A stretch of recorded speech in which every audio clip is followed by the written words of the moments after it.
Assalamualaikum warahmatullahi wabarakatuh. Terima kasih, kita sekarang sudah bersama dengan Bapak Ketua Takmir, Bapak Haji Rudi Sudarmojo, dan di sebelahnya ada Bapak Haji Kanjeng Raden Tumenggung Wijo Hidono Puro selaku pejuang Masjid Baitul Karim. Langsung saja Pak, ini saya mau menanyakan beberapa hal terkait dengan terbentuknya sejarah Masjid Baitul Karim itu bagaimana dari awal, yang katanya dulu itu sempat menjadi musola atau bagaimana kebenarannya, kan saya masih kurang tahu nih Pak. Saya langsung saja tak menanyakan kepada Bapak. Assalamualaikum warahmatullahi wabarakatuh.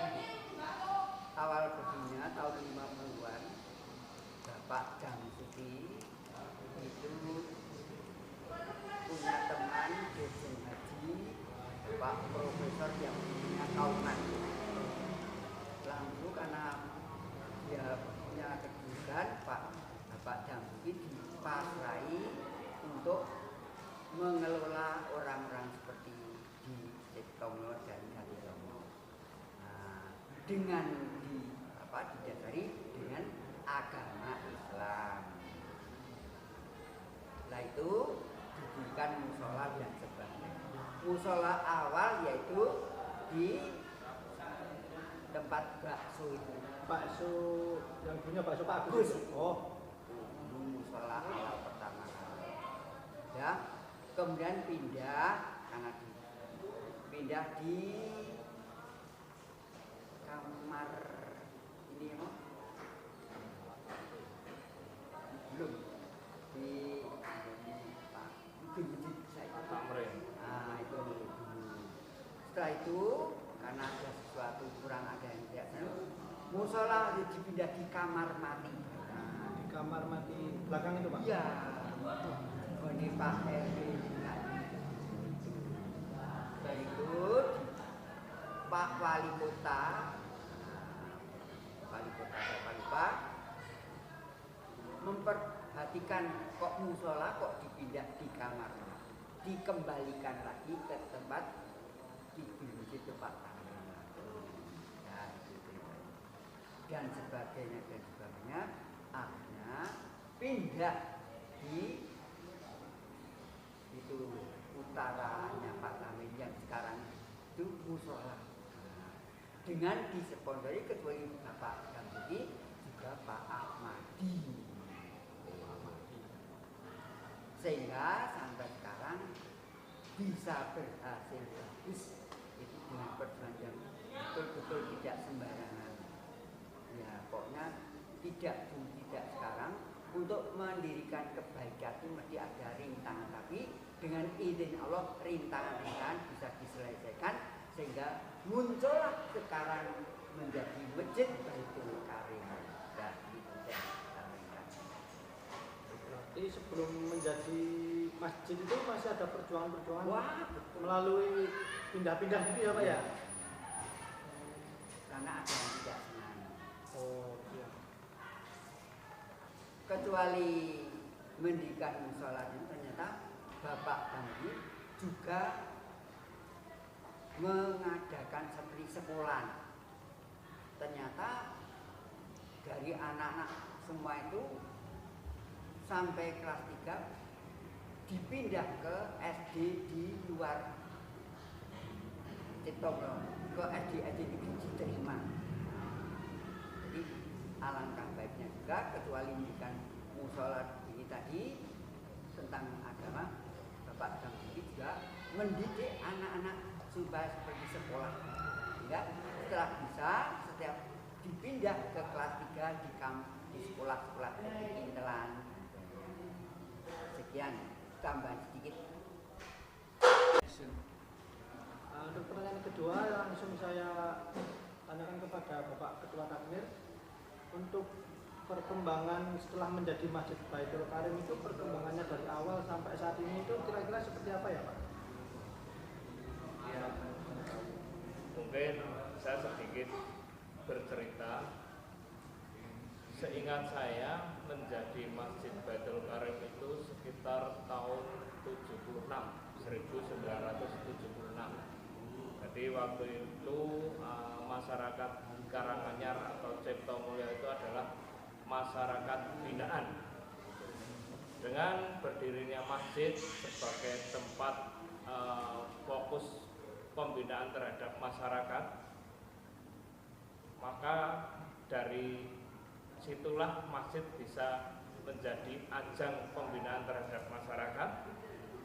Waktu itu dikomandani, seingat saya di awal itu ketua takmirnya Bapak Dr. Abdul Salam.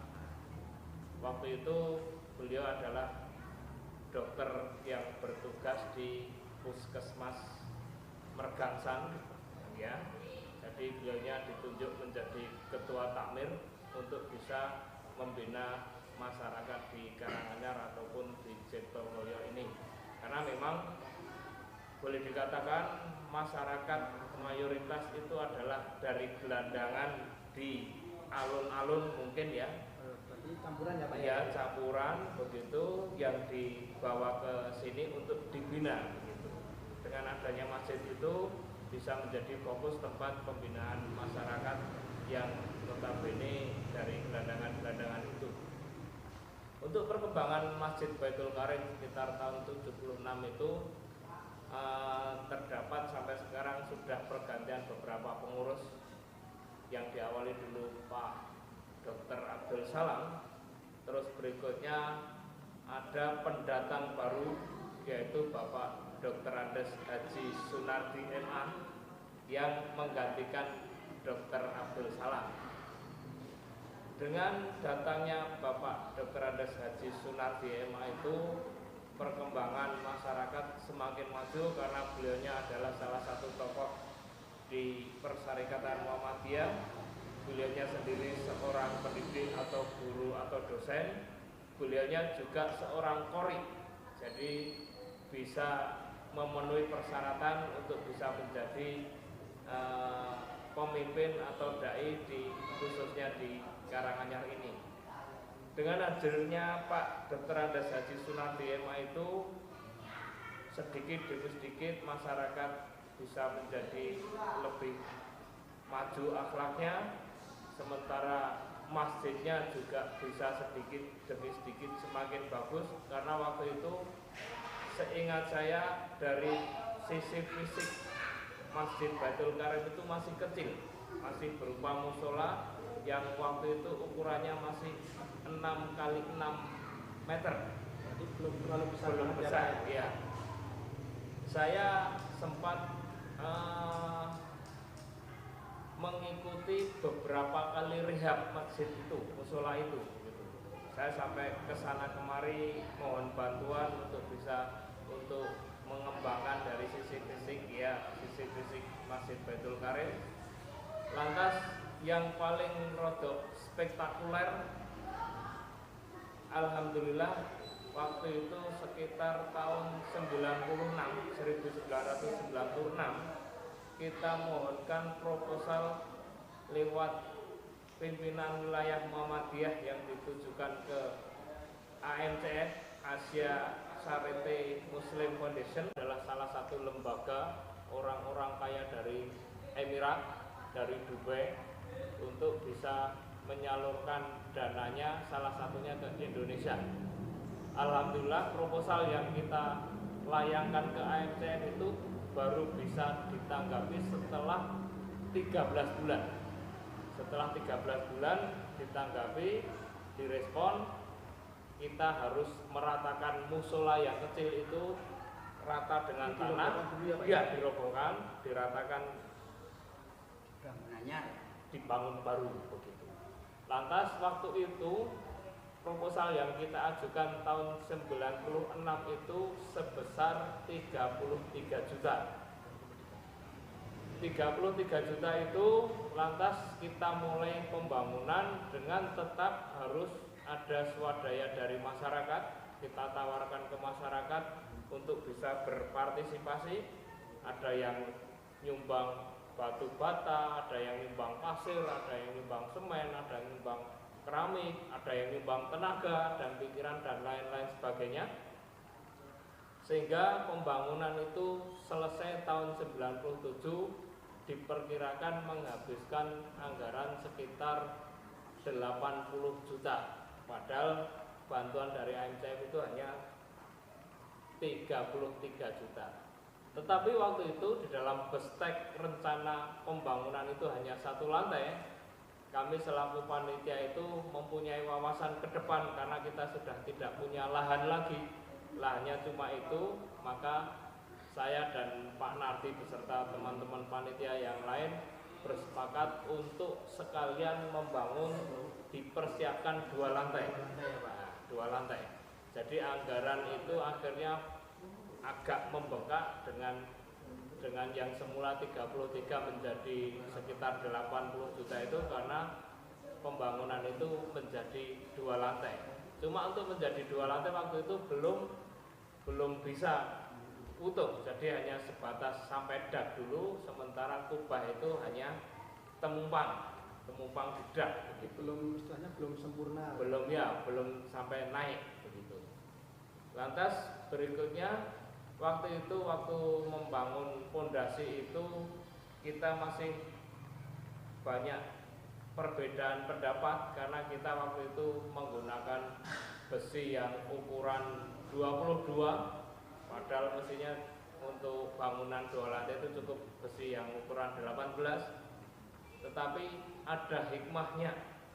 Setelah masjid itu jadi tahun 97, kita resmikan, kita adakan pengajian. Alhamdulillah di dalam perjalanan sehingga pada tahun 2006 di Jogja terjadilah gempa yang cukup dahsyat yang merobohkan banyak bangunan. Tetapi alhamdulillah masjid kita ini karena dengan dilandasi fondasi yang kokoh, besi kolom yang besar, masjid kita masih aman, alhamdulillah. Masjid tetangga di Karanganyar Selatan roboh total begitu. Dengan peristiwa itu kita ajukan kembali permohonan ke pimpinan wilayah Muhammadiyah DIY. Alhamdulillah waktu itu dibantu lagi sekitar 40 atau 45 juta sampai 60 juta waktu itu untuk bisa mengangkat atau membangun yang di atas, lantai di atas, sehingga waktu itu bisa kita selesaikan lantai atas, jadi masjid kita menjadi 2 lantai. Alhamdulillah sampai sekarang bisa berkembang, jamaahnya semakin banyak dan program-program masjid juga semakin banyak. Alhamdulillah juga setelah perjalanan masjid itu dipimpin oleh Bapak Dr. Andes Haji Sunardi bisa berkembang dengan pesat. Cuma setelah gempa berapa tahun itu Pak Nardi mendahului kita. Semoga dari perjuangan beliau mendapatkan husnul khotimah dengan jasa-jasanya yang bisa kita nikmati sampai sekarang ini. Lantas periode berikutnya setelah Pak Nardi meninggal, kita adakan pemilihan pengurus baru waktu itu. Cuma waktu itu ada beberapa pendapat di dalam sidang pemilihan. Kalau Pak Rudi jadi ketua, nanti yang jadi sekretaris siapa? Oh gitu. Ya, terjadi perdebatan. iya. Ya. Akhirnya Pak Rudi sekretaris saja, karena Pak Rudi sebagai motor waktu itu. Terus yang menjadi ketua Bapak Azhar Bintoro. Di dalam perjalanan alhamdulillah bisa jalan bagus. Dengan pergantian ini tetap program-program bisa maju. Ada sedikit kendala, cuma tidak perlu kita sampaikan di forum ini karena memang kita harus sampaikan yang bagus-bagus saja. Alhamdulillah Bapak Azhar Bintoro sempat berjalan 1 periode. Setelah 1 periode kita adakan pemilihan kembali. Akhirnya saya ditunjuk lewat pemilihan bisa menjadi ketua dari tahun 2005 ya 2015 maaf 2015 sampai sekarang ini ditunjuk untuk yang kedua kalinya, periode yang kedua. Alhamdulillah di dalam periode kemarin ada beberapa program yang sudah bisa kita laksanakan, program-program yang mungkin sudah mulai banyak dikerjakan oleh masjid-masjid yang ada di kota khususnya, yang salah satunya program cukup istimewa dengan adanya program Jumat Barokah, yaitu kita menyediakan menu makanan bagi jamaah sholat Jumat yang setiap hari Jumat. setiap hari Jumat. Itu dimotori oleh Bapak Haji Sudaryanto selaku pemilik catering Wijaya Boga. Hingga sekarang alhamdulillah, dulu disponsori, sekarang jamaah sudah bisa saling berebut untuk bisa mengisi Jumat Barokah tersebut. Bahkan suatu peristiwa, karena saking banyaknya orang yang pengen bersedekah, sekali Jumat itu bisa terjadi malah 4 menu begitu, karena tidak terkoordinasi. Ada yang ngasih soto, ada yang ngasih nasi, ada yang ngasih batagor begitu. Jadi macam-macam ya Pak ya. bisa macam-macam begitu. Alhamdulillah sekali ini sudah merubah 180 derajat dari zaman dulu waktu musola kita serba kekurangan, minta fitrah kesana kemari, minta daging kurban kesana kemari. Alhamdulillah sekarang kita sudah bisa memberi keluar. Sekarang sudah maju, beras fitrah yang kita terima sekarang rata-rata lebih dari 1 ton. Sementara daging juga kita sudah melimpah, sudah bisa kita berbagi dengan yang lainnya. Itulah perkembangan dari waktu ke waktu. Dari sekitar tahun 76 itu pernah terjadi peristiwa masyarakat belum pada mampu. Waktu itu ada salah satu masyarakat yang berkorban, padahal beliaunya adalah seorang peminta-minta.